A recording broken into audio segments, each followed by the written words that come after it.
सर्वांना नमस्कार. शालार्थ पगार या यूट्यूब चॅनलमध्ये आपल्या सर्वांचे स्वागत आहे.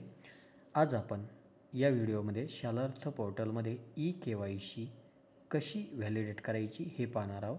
यासाठी सर्वात प्रथम आपल्याला शालार्थ पोर्टलवर लॉग इन करायचं आहे.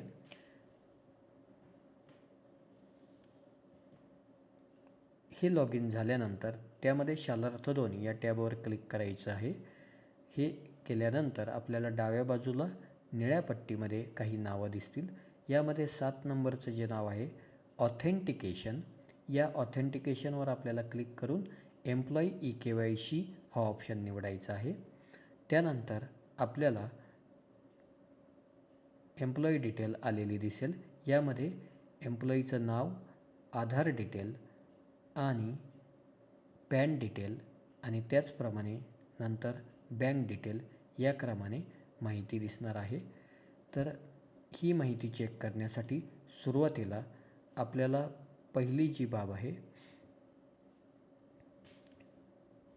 एम्प्लॉईचं नाव, तर हे नाव आपल्याला आधारवरून चेक करायचं आहे. आधारवर जसं नाव आहे तसंच इथे हवं.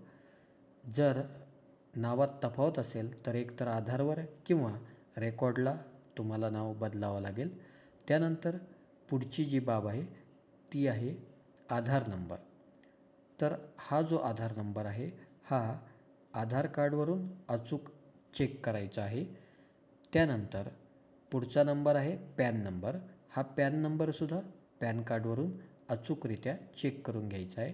आणि त्यानंतर पुढची महत्त्वाची बाब आहे बँकेचा IFSC कोड. तर हा कोड बँकेचं पासबुक पाहून आपल्याला चेक करायचा आहे आणि सदर कोडमध्ये काही बदल असेल तर तो आपल्याला ऑनलाईन पोर्टलला करून घ्यायचा आहे. तर या पद्धतीने आपल्याला सगळ्या डिटेल्स चेक केल्यानंतर एक PDF फाईल अपलोड करायची आहे. या फाईलमध्ये काय काय बाबी असणार आहेत तर त्यामध्ये 1 बँकेचं ई-KYC, 2 आधार, 3 पॅन आणि 4 पासबुक असे फोटो, त्यांची एकत्रित 4 इंची PDF असणार आहे. आणि ही PDF आपल्याला त्या ब्राउजमधून अपलोड करायची आहे.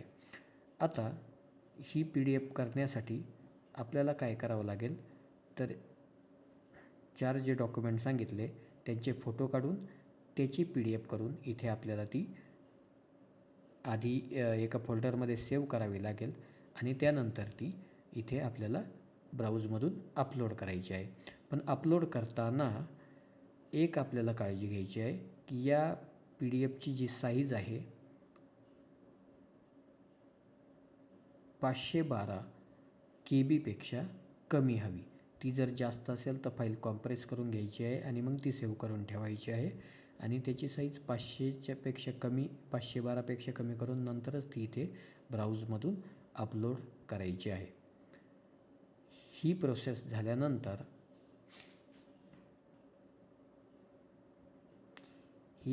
झाल्यानंतर आपल्याला व्ह्यूमधून हे अपलोड केलेले डॉक्युमेंट चेक करायचे आहेत.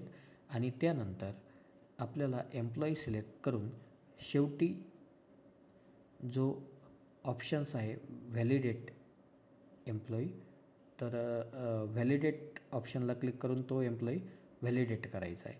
आणि सदर प्रोसेस क्लिअर झाल्यानंतर मग आपल्याला तो एम्प्लॉई असं व्हॅलिडेटचा रिमार्क येईल. त्यानंतर आपल्याला तो एम्प्लॉई टिक करून फॉरवर्ड करायचा आहे.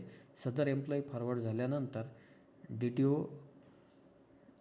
पुढील लेवलच्या DTO लॉग इनवरून आपल्याला ते एम्प्लॉई अप्रूव्ह करून घ्यायचे आहेत.